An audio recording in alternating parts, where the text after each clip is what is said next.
While we're all waiting to relive 2008, maybe worse with the AI bubble popping, let me read you this approach to investments that might make you want to scream. Let me know if you have a leader like this. This is from the book Love is Free, Guac is Extra by the former Chipotle CEO Monty Moran. The section of the book is called Reveal Your Weaknesses to Others, but Let Them Discover Your Strengths. Each quarter, we held public phone calls called quarterly earnings calls to announce our results for the previous quarter, give some texture on the road ahead, and take questions from investors.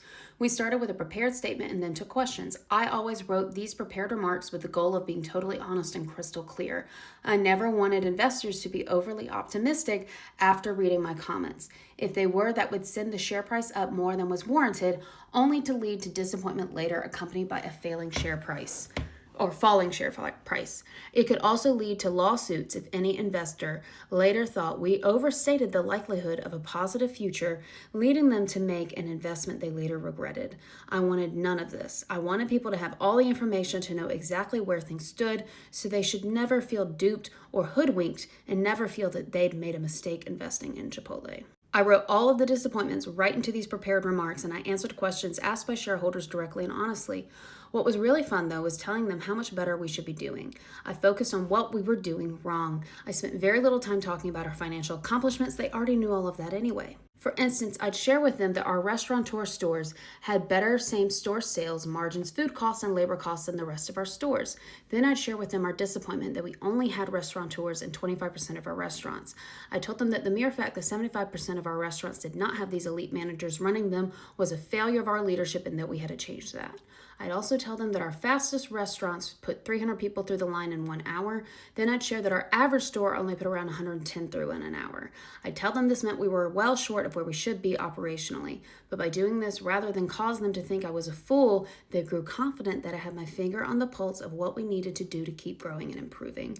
It was obvious I was not resting on my laurels, waiting for time to make things better. I gained immense credibility with our shareholders, analysts, and our board.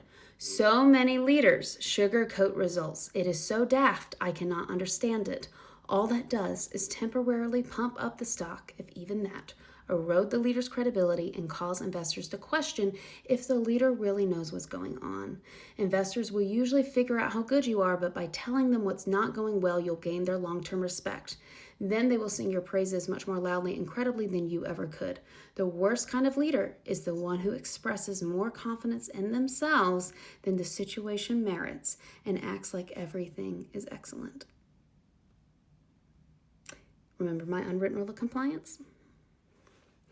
Those are the ones who lose credibility. By failing to see their shortcomings, they tend to fail to do what is necessary to improve themselves or the company. The Bible contains a related reference to this topic. It says, "For those who exalt themselves will be humbled, and those who humble themselves will be exalted." This is a good rule to live by. He's not Christian, by the way. There is nothing to lose and everything to gain by humbling yourself and revealing your weaknesses. It tends to keep you hungry to improve, learn, and grow so that you can give more of yourself. If you've seen my videos about the WeWork scandal and the book I read about that, you know this is a very big contrast to what Adam Newman did with WeWork.